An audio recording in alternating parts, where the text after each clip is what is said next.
Hello students, let us start chapter number 5 fundamental unit of life. यानी हमारा जो जीवन है उसकी आधारभूत संरचना, यूनिट इकाई। आधारभूत इकाई क्या है? जो हमारा शरीर है। तो वो जो आधारभूत इकाई होती है, फंडामेंटल यूनिट है, वो है सेल। यानी हमारा शरीर सेल से बना हुआ है। बहुत कई तरह की सेल्स होती है, लाखों सेल्स है हमारे शरीर के अंदर। तो वो जो शरीर को बनाती हैं, ये उसको हम बोलते हैं सेल। तो हम ये चैप्टर हमारा सेल के बारे में है, कोशिका जिसको बोलते हैं। इसका क्वेश्चन देखते हैं। इसके आपने पहले तो चैप्टर को थोरोली लर्न करना है और फिर हम ये पूरा चैप्टर इसमें कवर हो जाता है। तो इसको मैं समझाता जाता हूँ जो क्वेश्चन आंसर है। Who discovered cells and how was it discovered?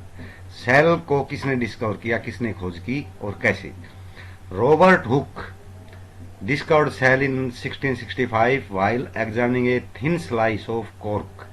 Robert Hooke ने सेल की खोज की थी 1665 में। वो एक स्लाइस कॉर्क की ले रखी थी। स्लाइस का मतलब होता है जैसे हम एक पतली परत काट देते हैं, उसको स्लाइस बोलते हैं। तो एक कॉर्क की बारीक परत को देख रहे थे through a self design microscope. एक माइक्रोस्कोप में। सेल्फ डिजाइन मतलब अपने आप उसने डिजाइन की थी। He saw that cork resembles the structure of honeycomb। उसने देखा कि जो सेल है या कॉर्क है, वो कॉर्क के अंदर एक ऐसी संरचना थी जैसे मधुमक्खियों का छत्ता होता है, इस तरह की। Consisting of many little compartments, उसमें छोटे छोटे कई कंपार्टमेंट बने हुए थे, हिस्से बने हुए थे। दो small boxes are called cells. उन छोटे छोटे बॉक्सेस को उसने सेल कहा कि ये सेल होती है, इससे शरीर बना है। क्योंकि कॉर्क जो है ना, वो कॉर्क भी एक पेड़ से ही तो आती है। तो पेड़ भी जीवन में ही आता है। जीव जंतु प्लांट्स है तो जीव जंतु बोलते हैं हम। तो प्लांट का ही एक पार्ट है कॉर्क, उसका छाल से बनता है। तो उसमें सेल्स आएंगी। तो उन्हीं सेल्स को उसने देखा। Why the cells is called structural unit and functional unit. तो जो फंक्शनल यूनिट है उसको हम स्ट्रक्चरल और फंक्शनल यूनिट क्यों कहते हैं? कि वो स्ट्रक्चरल है यानी हमारी संरचनात्मक भी है, और फंक्शनल का मतलब है क्रियात्मक भी है। तो फंक्शन स्ट्रक्चर है, संरचना भी बनती है और उससे क्रियाएं भी होती है, काम भी होते हैं। तो वो उसको ऐसा क्यों कहा गया है? The cell is capable of carrying out all necessary activities of life. Cell के अंदर क्या होता है कि हमारे जीवन की सभी जरूरी चीजें, क्रियाएं इंडिपेंडेंटली, स्वतंत्र रूप से होती हैं। जैसे सांस लेने का अलग सिस्टम है हमारा, एक्सकर्शन का अलग है, एक्सक्रिएशन का। तो ये अलग अलग हैं सभी सिस्टम। तो वो इंडिपेंडेंटली काम करती। तो इसलिए हमने उसको कहा कि ये so they are called functional और बेसिक यूनिट ऑफ लाइफ। इसलिए हमने उसको कहा कि वो आधारभूत इकाई है। How do substances like CO2 and water move in and out of cell? जो जरूरी चीजें होती हैं, कार्बन डाइऑक्साइड गैस, जैसे हमारी ऑक्सीजन जाती है शरीर के अंदर, तो वो जैसे हमारा जो पाचन होता है, जो फूड है वो पच जाता है उसको, और वो उसके बाद जो कार्बन डाइऑक्साइड गैस निकलती है वो सेल में से ही निकल के बाहर और फिर ब्लड में मिलती है। तो सेल में CO2 और पानी आते जाते रहते हैं। तो वो कैसे होता है? CO2 moves bye diffusion. ये डिफ्यूज की जाती है। जैसे एक वो अंदर जाएगी, जैसे बाहर ज्यादा कंसंट्रेशन है तो उसके अंदर जाएगी, अंदर ज्यादा कंसंट्रेशन है तो वो बाहर आएगी। तो वो डिफ्यूजन के द्वारा। H2O move by osmosis through cell membrane. और जो पानी है वो ऑस्मोटिक प्रेशर से जाता है। तो ऑस्मोटिक प्रेशर भी यही होता है, अगर बाहर प्रेशर ज्यादा है, अंदर कम है, तो बाहर से अंदर की तरफ जाएगी। अंदर ज्यादा प्रेशर तो अंदर से बाहर की। जैसे मान लो बाहर खुश्की आ गई है, खुश्क है, ज्यादा धूप है, तो हमें पसीना निकलता है, वो पानी सेल में से ही बाहर आता है और हमारी जो स्किन है उससे बाहर हो जाता है। तो वो ऑस्मोटिक प्रेशर होता है। और जो डिफ्यूजन है वो रिसाव, जिसको हम बोलते हैं ना, रिसाव के थ्रू CO2 अंदर जाती है। Why is plasma membrane called selectively permeable membrane? जो प्लाज्मा मेम्ब्रेन है वो सिलेक्टिवली का मतलब है कि वो गिने चुने पदार्थों को ही अलाउ करती है अंदर और बाहर जाने के लिए। तो सिलेक्टिव हो जाती है वो। तो परमिएबल माने परमिशन मिलती है। तो सिलेक्टिवली पदार्थों को परमिशन मिलती है कि वो अंदर और बाहर जा सके। It is so called selectively permeable membrane because it allows only entry and exit of some substances, not all.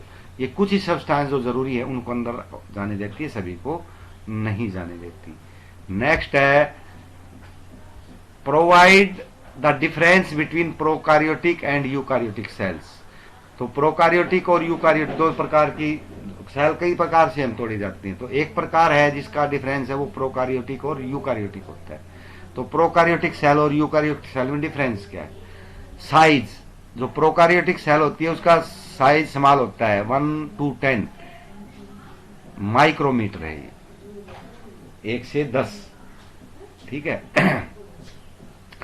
एक तो देखो माइक्रोमीटर और इनमें क्या होता है, मिलीमीटर, एक तो मीटर होता है, 1 मीटर 1000 मिलीमीटर होते हैं, 1 मिलीमीटर में 1000 माइक्रोमीटर होते हैं, और 1 माइक्रोमीटर में 1000 नैनोमीटर होते हैं। तो इस प्रकार ये चलता जाता है। तो ये माइक्रोमीटर 1 से 10 के बीच काफी छोटी है, और इसका साइज होते हैं 5 से 5 to 100 माइक्रोमीटर। जो प्रोकारियोटिक सेल है इसका मेन डिफरेंस क्या है? Nuclear region is poorly defined due to absence of nuclear membrane. जो प्रोकारियोटिक सेल का जो न्यूक्लियस होता है ना, उसमें मेम्ब्रेन नहीं होती। मेम्ब्रेन का मतलब है उस दीवार नहीं होती जो उसको बांधे रख सके, तो वो उसके लिए हम उसको कह देते हैं पुअरली डिफाइंड, यानी उसमें न्यूक्लियर मेम्ब्रेन नहीं होती, तो इसको न्यूक्लियोइड बोलते हैं। Nuclear region well defined and surrounded by a nuclear membrane. जो न्यूक्लियर रीजन है, जो यूकैरियोटिक सेल है, इसमें मेम्ब्रेन होती है, उसकी दीवारें होती हैं जिसके अंदर न्यूक्लियर, जो न्यूक्लियस है वो बंद होता है, उसके जितने भी ऑर्गेनल्स हैं सारे उसके अंदर होते हैं। तो इसका मेन डिफरेंस यही है, उसमें मेम्ब्रेन नहीं होती न्यूक्लियस पे, इसमें मेम्ब्रेन होती है यूकैरियोटिक सेल में। There is a single chromosome. Prokaryotic में एक ही क्रोमोसोम होता है, यानी गुणसूत्र, और यूकैरियोटिक में there are more than 1 micro chromosomes, एक से ज्यादा गुणसूत्र होते हैं। Membrane bound cell organelles absent. इसमें जो ऑर्गेनल्स होते हैं वो मेम्ब्रेन बाउंड नहीं होते, तो उसमें आमतौर पे ऑर्गेनल्स होते ही नहीं है। Membrane bound cell organelles present, उसमें प्रेजेंट होते हैं जो मेम्ब्रेन बाउंड हैं, उनके चारों तरफ मेम्ब्रेन होती है और अंदर ऑर्गेनल्स होते हैं। Name 2 organelles we have studied that contain their own genetic material. यानी 2 ऑर्गेनल्स के नाम बताने आपने जो अपना मटेरियल और जेनेटिक जो मटेरियल है उसका जीन्स से बनता है, वो अपने आप बनाते हैं। वो तो 2 प्रकार के होते हैं, माइटोकॉन्ड्रिया और प्लास्टिड्स। तो ये क्या होते हैं, अभी इसका जब डायग्राम वगैरह आएंगे तो उसमें देखेंगे। If the organisation of cell is destroyed due to some physical और केमिकल इन्फ्लुएंस। अगर ऑर्गेनाइजेशन ऑफ, अगर सेल का जो ऑर्गेनाइजेशन है उसकी संरचना जो होती है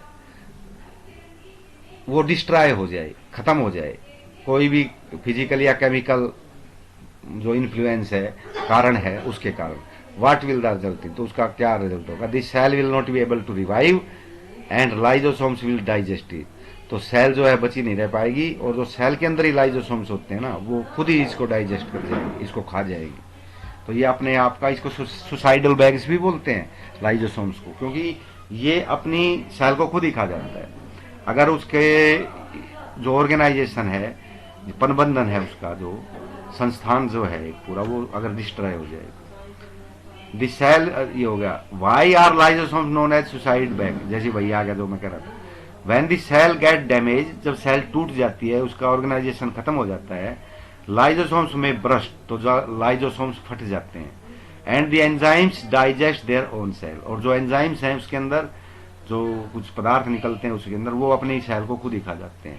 therefore lysosomes are known as suicidal bags, इसलिए हम लाइजोसोम्स को सुसाइडल बैग्स